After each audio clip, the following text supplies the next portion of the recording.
I'll keep an eye out for hostile life forms.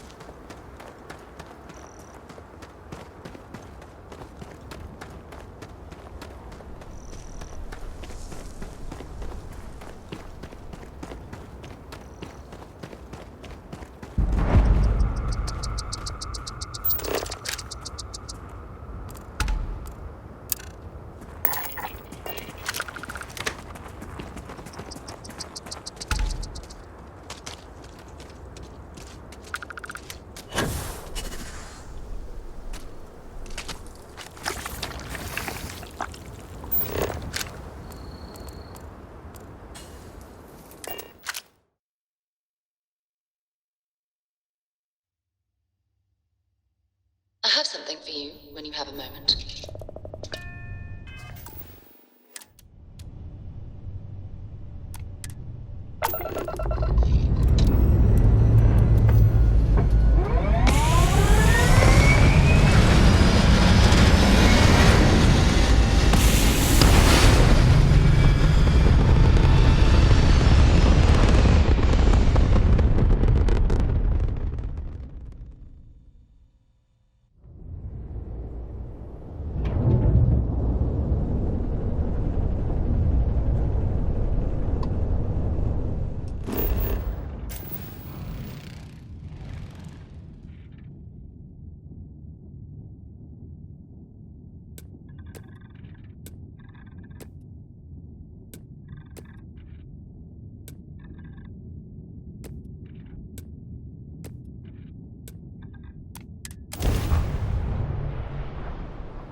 You expecting me to jump down after you?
Zeroing in on anything useful?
I have things for you.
worry.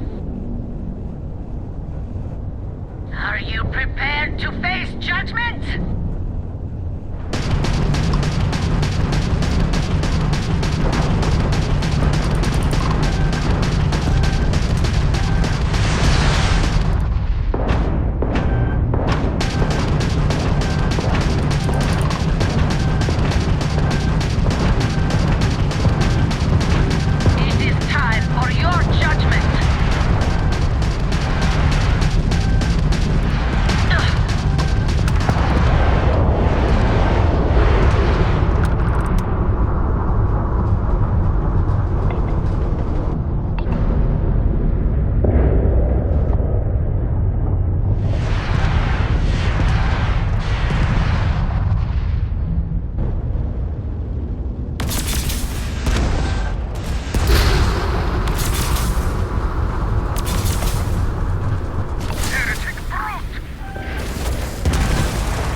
Ready for action, Captain.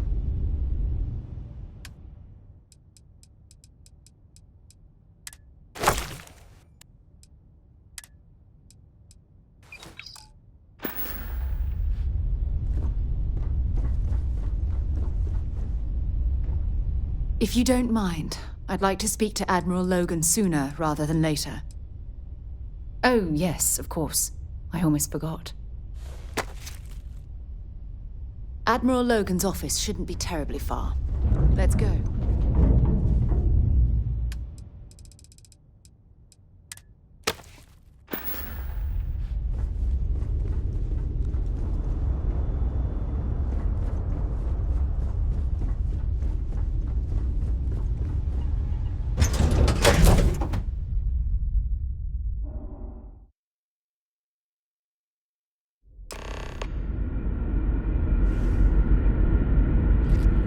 Captain Frankie, greetings. Stay alert. Weapons at hand. You're human.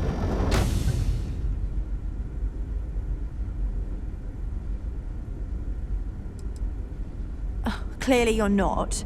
You're obviously human, but how are you here? We didn't know any others left Earth. Imagine what's going through these poor people's minds right now. There's no reason to tease. Perhaps we should greet our guests. Of course. Manners. I'm Captain Diana Brackenridge. This is Security Officer Bomani Reader. And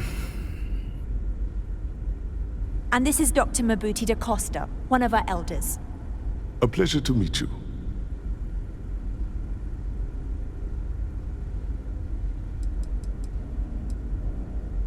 I don't know all the particulars, but I'll try to answer as best I can. It's a colony ship. It was built long ago by our ancestors to sustain our crew over hundreds of years in space through generations of travelers. It's sturdy, fast, and spacious. That last one is important because we had to take as many supplies as possible with us on the journey and still have ample space for our crew. I see. As you may have presumed, we're in a bit of a bind. Our ship has finally completed its near 200-year journey from Earth, only to find our new home seemingly colonized by, well, we don't know. Communications haven't been successful, so your arrival is fortuitous. Perhaps you'd be willing to act as a middle person between ourselves and the others.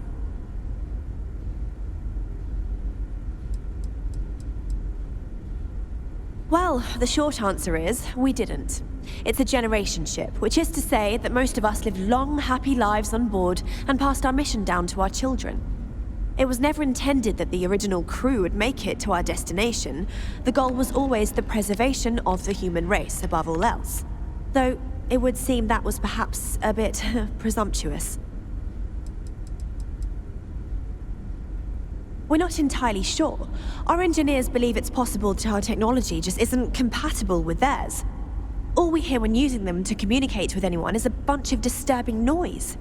It gave me the heebie-jeebies at first. We do. Well, sort of. We saw structures using our surveying equipment. We've also seen the various ships pass us by. Some even seemed to want to communicate, but couldn't.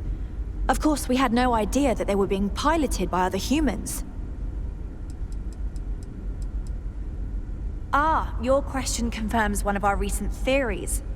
It would seem that some form of faster-than-light travel or space-bending technology was invented during our long journey.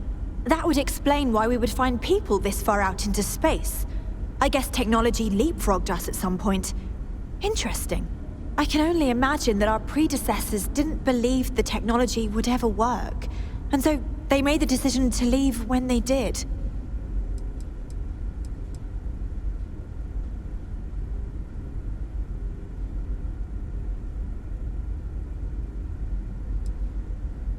Oh yes, of course. Where are my manners? Now then, please follow me. There's much to discuss first. We'll speak more on the matter once we reach the bridge.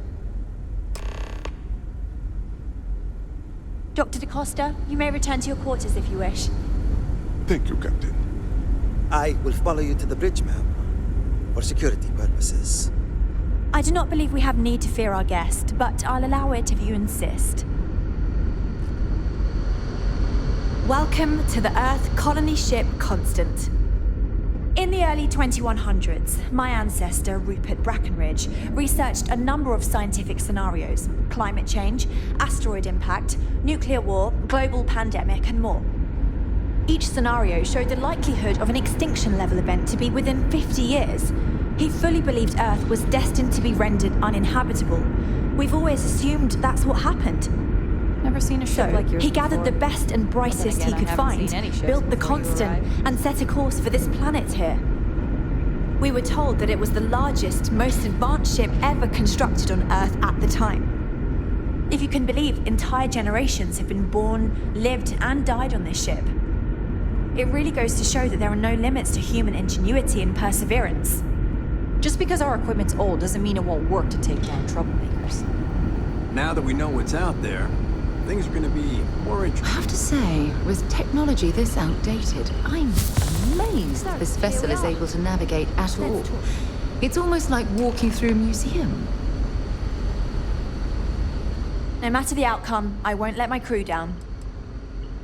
I think I'm coming up on 6 years now. I was only a teenager when my father died, passing command of the ship to me, as is tradition. Because of that, I've had to sort of learn as I go along, instead of taking years of study and apprenticeship under the prior captain. I think some people on the ship resent me for not having the level of experience as my predecessors. But at the same time, without my command, we likely wouldn't have made it here so quickly. A bit frazzled, as you can imagine. People are anxious about discovering that we're not alone, and also worried about what will come to pass. While we hope we can work out a deal with the people on the surface, they seem reluctant to reach out, so there's no telling what will come of that. I do know that we can't afford to stay here in orbit forever. The ship was built to sustain us for many years with backup provisions just in case, but even that will come to an end eventually. Difficult is the wrong word. It can be both challenging at times and also exciting. Our mission was to rebuild humanity on a distant world, believing that we were Earth's last hope. To think that while there has always been a Brackenridge in the captain's chair, that I am the one to finally oversee our journey's end is truly exhilarating. But with this stumbling block in our path, at this final moment, I fear tough choices will need to be made. Well, as I mentioned, we've been unsuccessful in communications with anyone up until you arrived, though not for lack of trying. But since you're asking, maybe you'd be willing to be a sort of diplomat between us and them as we attempt to resolve our situation. Does that sound agreeable to you? We suspect that our equipment is woefully obsolete compared to whatever you all have now. In all honesty, we never expected to need to communicate with anyone, so our comms aren't particularly robust. That limits our options. We even attempted communicating with lights and sounds, something we saw in an old movie, but I don't believe they picked up on it. If anything, it may have inadvertently alarmed them. Ah, so they have a name. Paradiso. And it sounds promising that they sent you here to speak with us. You see, we intended to settle here, but we assumed that they intend to defend their claim given their presence here. We'd like you to go speak to them on our behalf and help us negotiate a solution, preferably one that favors us.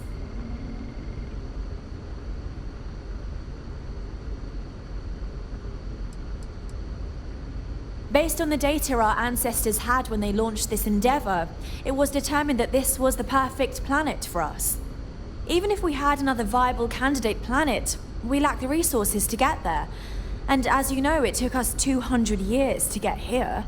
Our people have no desire to go back to drifting the stars so their children's children can possibly settle on an inferior planet. When we left Earth, there were no claims to planets this far out into space. We had assumed that we were the only ones attempting a generational journey such as this, meaning that there would be no need for a formal claims process. Regardless, my ancestor, Rupert Brackenridge, did manage to file a charter for this planet's first colony, to be named New Jamestown.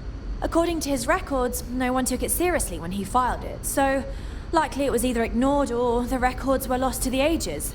Given humanity's lack of interest in colonizing the far reaches of space at the time, it shouldn't have been a problem. But again, here we are now.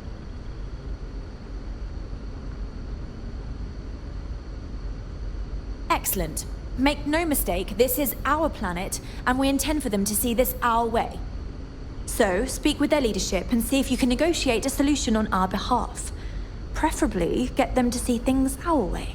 Report back to me and let me know what they say, and we'll go from there. We thought about it, but it simply won't do. I need to think about the distant future of our people. Sure, our first settlement may be small, but our predecessors dreamt of our new civilization spreading across the globe. That will be difficult if someone else plans to do the same. While we're not completely close to the idea of sharing, it's much easier if we have complete domain over this world.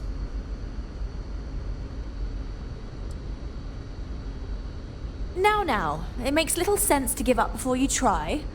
Thank you, and good luck. Just stay out of trouble. Careful waving that fancy gun. You don't need to see it.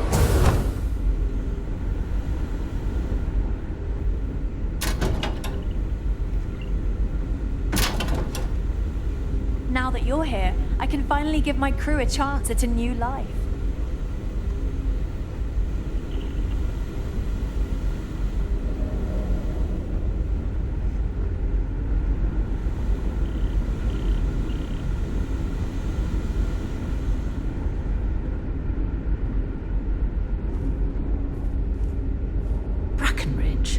That sounds so familiar. Something from history slates that I've read. Oh, I feel I should know who this person is, but somehow it's escaped my memory.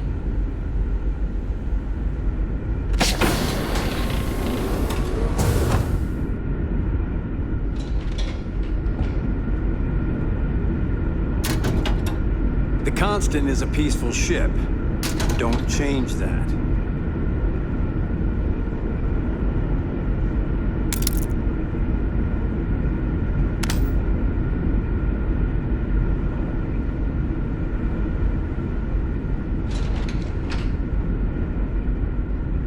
We've got strict rules around here.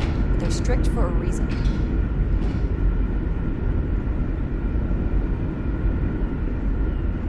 We were never trained to address threats coming from outside our ship.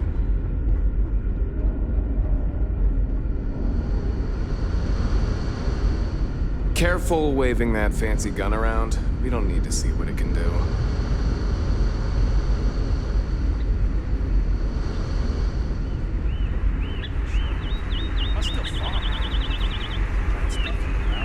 Oh.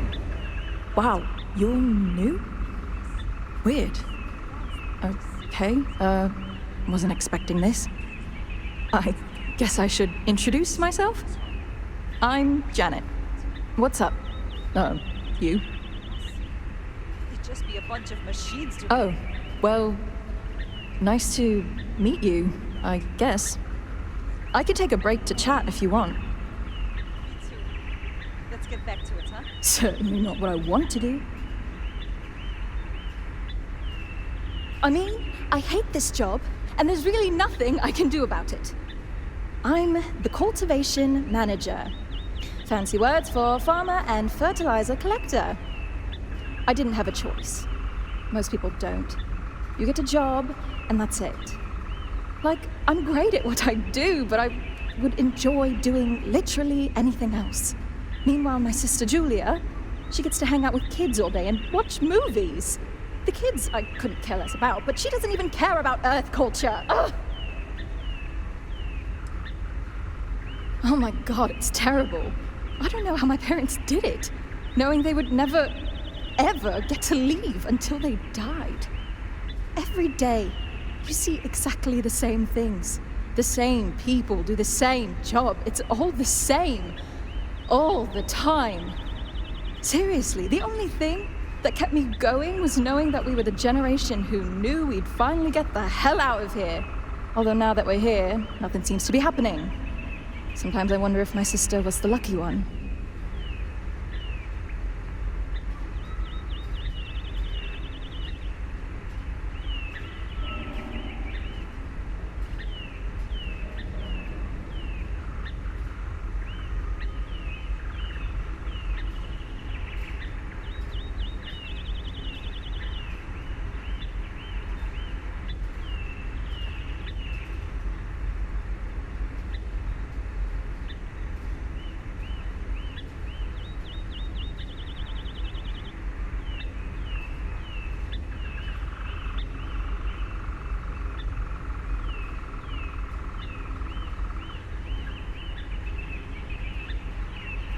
Is this normal for people out there?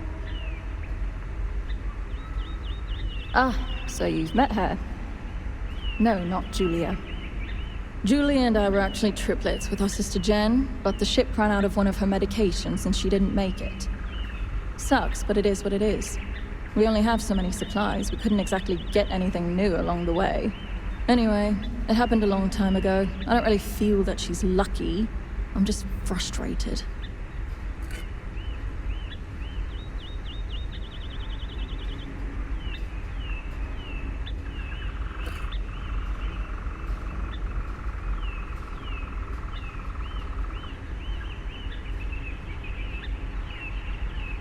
Later. And to think, all this time, we thought we were alone. Hydroponics, of course. This must be how the colony ship kept itself fed over all these years in space. Aren't they? I've lived my entire life in the constant. I'm not sure how else to live. I have a question. Sure. What is it? If there were animals on Earth, why aren't there any animals here?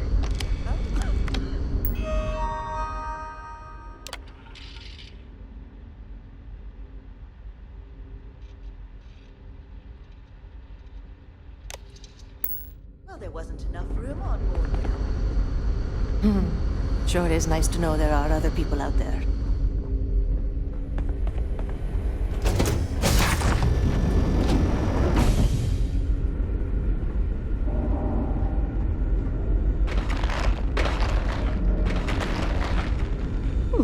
Perhaps I can soon retire. That's something people used to do, I hear. Wait, how is it I don't know you? I know everyone on this ship.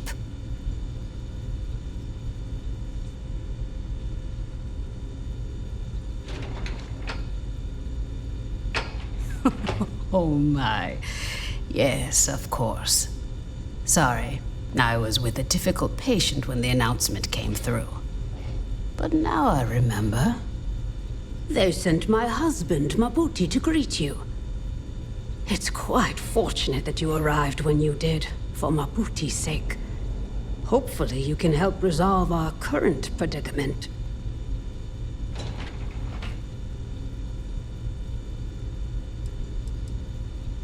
There isn't, at least not in the medical sense. Since he was one of the eldest on board, he was ready to volunteer for termination. Thankfully, since you've arrived, that no longer seems necessary. Excuse me? Volunteer for termination? Meaning what, exactly? It means that he was going to volunteer his own life for the sake of the others on this ship, due to limited spaces and supplies. Like the others, his life would then be honored with special distinction and recorded for history. Rarely we had to make difficult choices when no one would volunteer. But Mabuti, he's too generous to let that happen.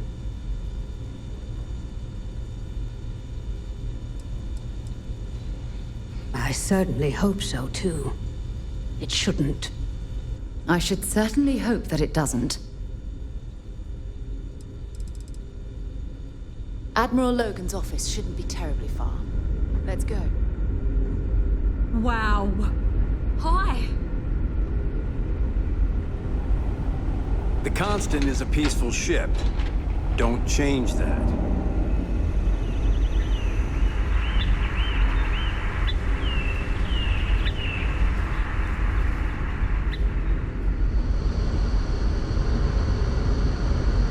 Just stay out of trouble.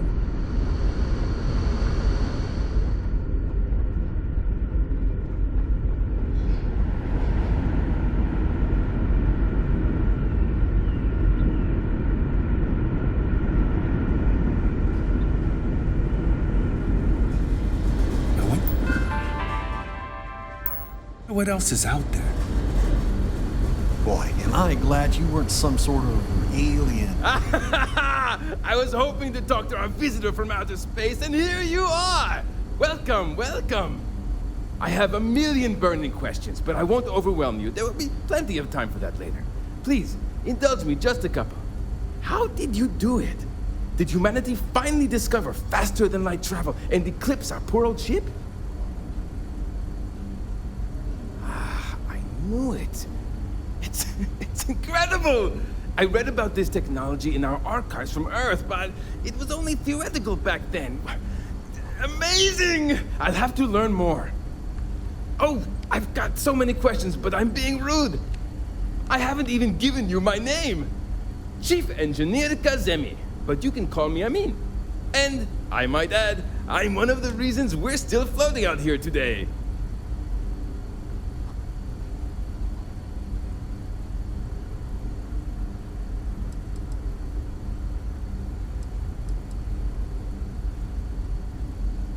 Yes, of course. Anything for my new friend.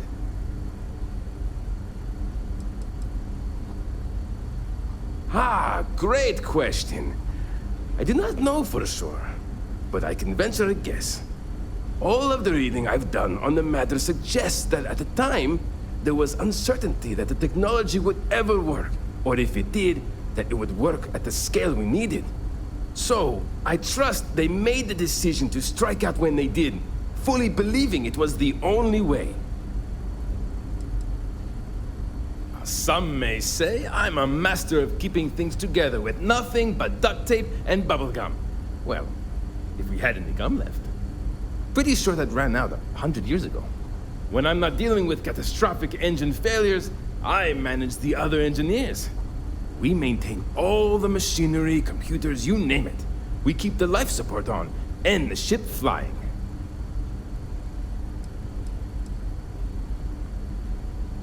Many years ago, when I was a junior engineer, the reactor's computer burned out. The computer that controls the reactor's various regulators. I'll spare you the details, but when that happens, the ship and everyone on it is in danger of turning into a mess of hot slag. I had to jury-rig parts from old media devices to prevent a meltdown. And that's how I became the boss around here. Yes! So many! Does everyone have their own spaceships like you? Do people only live on naturally habitable planets, or did they learn to terraform?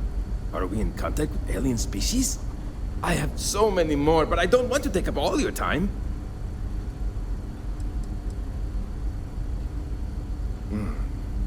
Disappointing, but not unexpected. When you showed up, I tried to tell the others about the Fermi paradox. I suggested that the most likely explanation for you was that humanity had developed faster, more advanced technology and had leapfrogged us. Seems I was right. I'm not surprised. The amount of energy it would take to terraform an entire planet seems improbable. I can assume these types of colonies are strictly for mining and gathering rare resources, since there are nearly limitless habitable planets to choose from out there. Haha! I knew it! Incredible! Amazing! Simply amazing! In our ancestors' time, only the very wealthy could afford to build ships. Even this ship was only possible by our families pulling together nearly all of their financial resources. Thank you for taking the time to talk with me.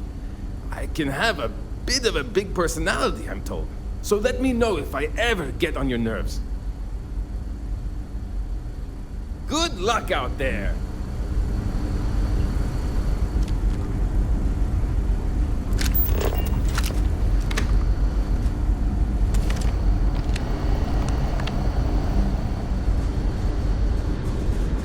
Capacitor NCC 1701 is acting up. You said it was going to be a slow day. Now that we know what's out there, things are going to be more interesting from here on out.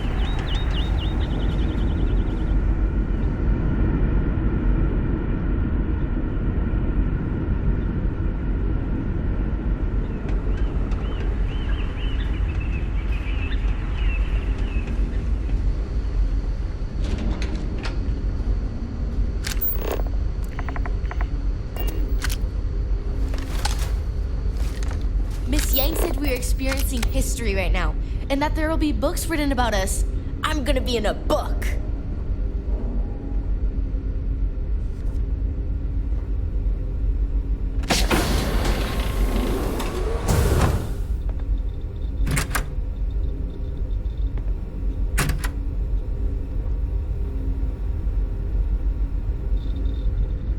Huh. You're less weird than I thought. Hello there. Given that I don't know you, you must be this visitor I've been hearing so much about. I'm Julia, the Constant's chief historian. It's nice to meet you on this momentous occasion.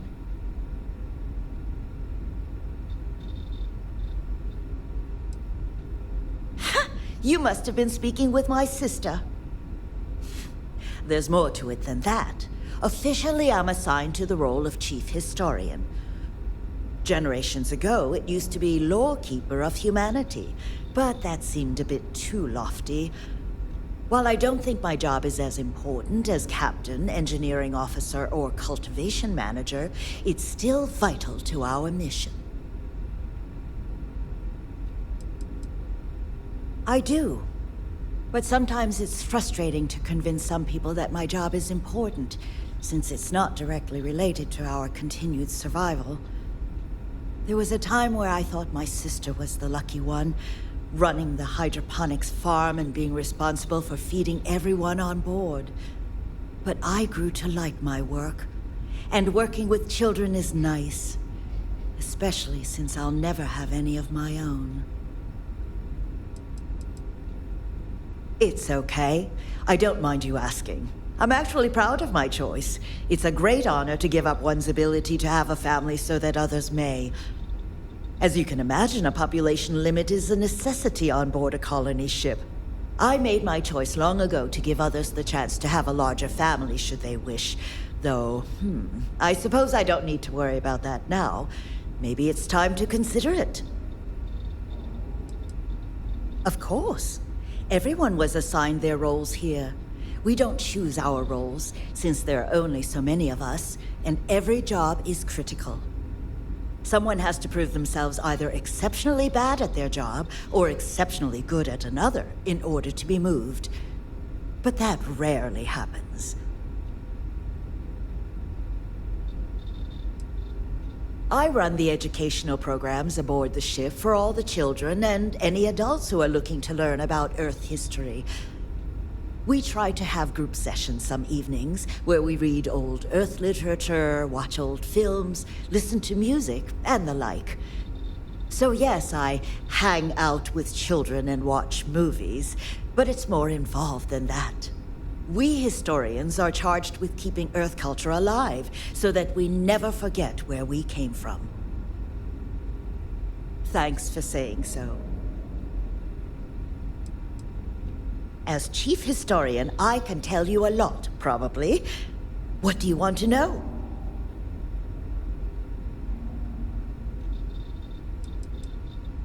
ECS stands for Earth Colony Ship. We wanted a fairly inclusive name to represent the planet, and not a particular nation of origin. There was an old colony ship that sailed across the oceans of Earth from a country called England to settle on a new continent. It was called either the Susan or Sarah Constant. No one seems to know for sure, so ours was shortened to just Constant. Ironically enough, that ship also reached what they thought was new land, and found it populated when they arrived. As chief historian, I can tell you a lot, probably. What do you want to know? You know where to find me if you ever want to know more. I hope you'll come back.